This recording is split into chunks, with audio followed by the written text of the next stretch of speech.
All right, so get this. A brand new game just came out, and it looks like something you'd see on like an old Macintosh.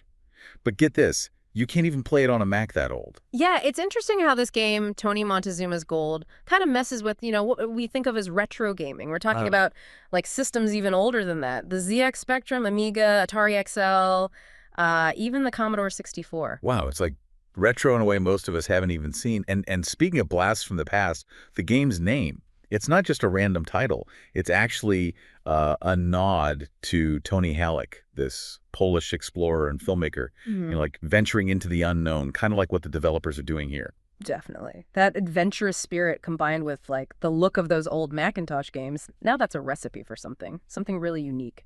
Yeah, totally unique. And speaking of unique, can we talk about the elephant in the room? Or should I say the lack of colorful elephants? This game is monochrome, and it sparked like a whole debate online, especially with players on platforms that, could handle color. I've seen that. Yeah, like over on Indie Retro News, which is a pretty popular forum for, you guess it, indie and retro games. There's this whole thread about it. One commenter even pointed out how much discussion the lack of color was creating, calling it, and I quote, weird. Hmm. Yeah, I guess by like taking away the color, the developers are in a way forcing us to rethink, what we think makes a game retro. Is it the technology or is it the artistic choices they made? that's a really good point. It's like they're saying, hey, it's about the art, not just the tech, which is really interesting when you think about the tech limitations, right? Yeah. And speaking of limitations, imagine the challenge of like recreating that Macintosh look on platforms like the Commodore 64, known for their color palettes. The developers had to get really creative. Let's talk about a challenge. So we actually looked into the team behind this game, and it's a pretty diverse group, really talented folks. Rafael Dudek, he led the concept and graphics, and then you've got Masio Majeki, he did the programming. Then there's Adam Gilmore, he composed the soundtrack, and we can't forget Sami Mutatis Yuntunen.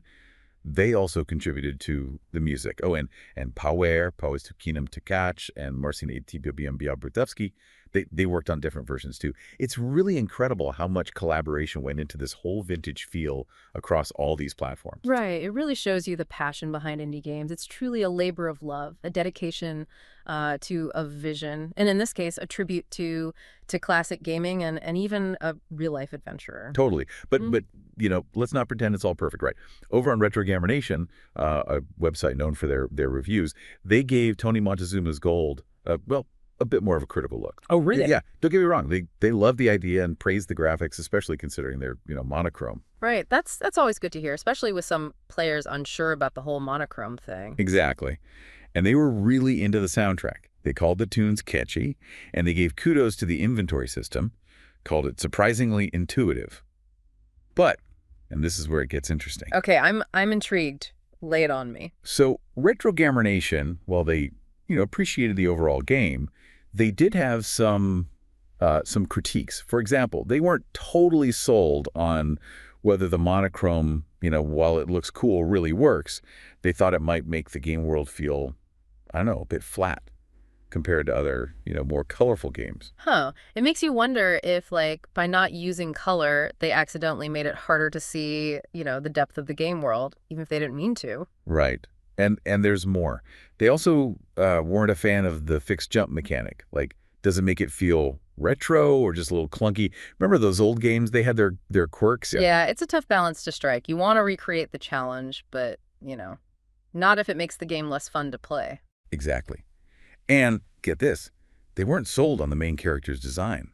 They said it kind of looked like a toddler. A toddler. A toddler. I don't know about you, but picturing a toddler like running through ruins, dodging traps. It's kind of funny. Yeah, you got to wonder about that design choice. No kidding.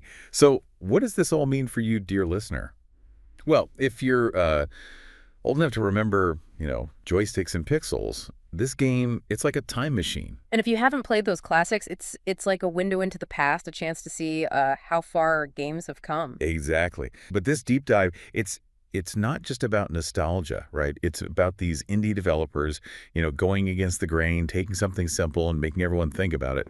Who knew a monochrome platformer inspired by a Polish explorer and old Mac aesthetics would get people talking about art and technology and what retro even means? It really goes to show that even in a world of, amazing graphics and sound, there's always room for something different, something that makes you think. It's like, it's making us really think about what retro means, you Oh, know? yeah, for sure. That's it. Is it like copying the past perfectly?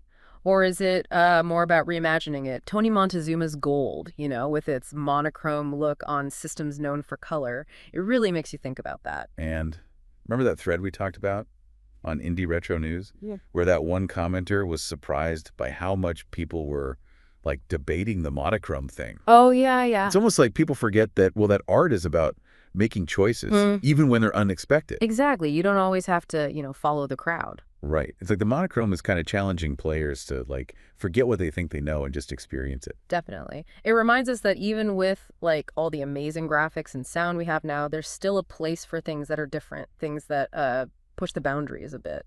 And speaking of pushing boundaries, what about the music? Retro Gamer Nation, they liked the soundtrack, but they said it didn't quite, fit the game. They even said it felt kind of like the music was made without really thinking about the game itself. That's interesting. I mean, music and art in general, it's subjective, right? What one person finds jarring, another might think is, actually really cool together. Definitely. Everyone's got their own taste. Yeah. But it does make you wonder, what was the composer, Adam Gilmour, thinking? Like, what was his process? I know. It'd be fascinating to know, like, what conversations he had with the developers. Were they going for something specific or just, a feeling? Yeah. Was it deliberate to make the music different from the look of the game? Or was it more about capturing that experimental vibe of early games? It shows how even when you're working together, like in-game development, there's always room for individual style, for artists to bring their own thing to the table. Yeah, totally. It's like all the parts of the game, the graphics, the gameplay, the music, they're all part of this bigger puzzle, and it's up to us, the players, to put it together. And that's what's so great about these deep dives, right? We're not just playing a game, we're really getting into like the ideas behind it, the inspiration, the choices that made it happen. Exactly. It's like we're going beyond just, pressing buttons. We're actually thinking about games as art. It's like we're, I don't know, like digital archaeologists or something, digging through the game to find what's, underneath. And this whole thing with Tony Montezuma's Gold, the monochrome, the Explorer thing, the reviews, it really makes you wonder what other like weird and cool ideas are out there, like just waiting to be made into games, right? Totally. Imagine like a puzzle game, but it's based on how a clock works, or a strategy game, but you're like controlling a beehive. Yes, exactly. What other parts of history or art or even just like everyday stuff could be turned into games? That's what I'm saying. This game just opens up so many possibilities. And that brings us to our final thought for you today, dear listener, something to, think about. What would your ideal retro game look like? Ooh, good question. What are you passionate about? Maybe a side-scrolling game, but it's like from your favorite childhood book. Or a rhythm game, but it uses sounds from, I don't know, your city. The possibilities are endless. They really are. And the best part is anyone can make a game these days. If you've got an idea and, a little bit of skill, who knows? Maybe your idea, your unique take on things could be the next Tony Montezuma's Gold. And on that note, we'll leave you to ponder that. Go out there and make something awesome. Until next time, keep on gaming and keep on diving deep.